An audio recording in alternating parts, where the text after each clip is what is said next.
A las 7 de esta mañana los aviones israelíes comenzaron a bombardear todo el sur del Líbano en lo que ellos han denominado una operación especial y que llega justo después de la peor semana de ataques y de bajas para la milicia chií de Hezbollah que controla la zona. Hasta el momento de esta crónica, el gobierno libanés ha confirmado 182 muertos civiles en solo unas horas y 700 heridos. Los aviones israelíes centran sus ataques en las poblaciones cercanas a la frontera sur, la frontera con Israel, pero también en las carreteras por donde miles de personas intentan huir de los ataques, y eso a pesar de que Israel pidió esta mañana con 80.000 llamadas telefónicas y mensajes de texto a la población que evacuaran la zona.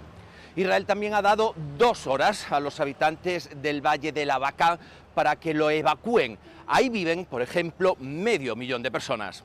Aquí en Beirut, en la capital del país, esta mañana hemos visto enormes caravanas de coches intentando salir de la ciudad y a las familias haciendo acopio de elementos básicos, comida, agua, por si la guerra se extendiera por todo el país, algo que en estos momentos no es descartable, ya que el propio primer ministro israelí, Benjamín Netanyahu, ha dicho a los suyos que se avecinan días complicados. Si la intención es, como en Gaza, acabar con Hamás, intentar aquí acabar con Hezbollah, esta podría convertirse en una guerra regional de repercusiones muy difíciles de calcular ahora mismo.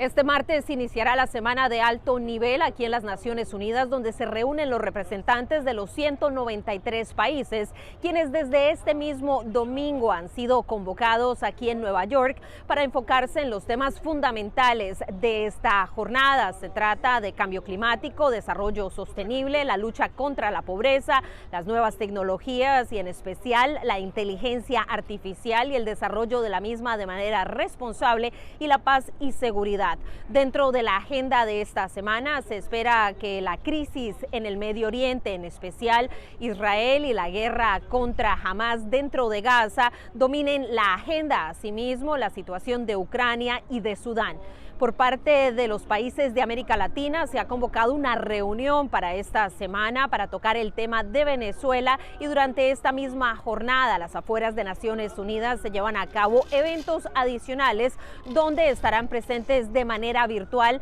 los miembros de la oposición María Corina Machado y Edmundo González. Asimismo, se espera que haya un anuncio importante por parte de Estados Unidos al tratarse de la situación de Guatemala y la inversión que estaría haciendo este gobierno para ayudar a este país centroamericano que ha colaborado con diferentes iniciativas, en especial para enfrentar las causas fundamentales de la migración. Y Haití es uno de los puntos que está en la agenda, con varias reuniones durante esta jornada. El primer ministro de Canadá, Justin Trudeau, se reunió con el líder de esa nación para hablar acerca de la posibilidad de llegar a una mejor estrategia para combatir la inseguridad y las pandillas. Informó Celia Mendoza de La Voz de América desde Naciones Unidas para Telearuba.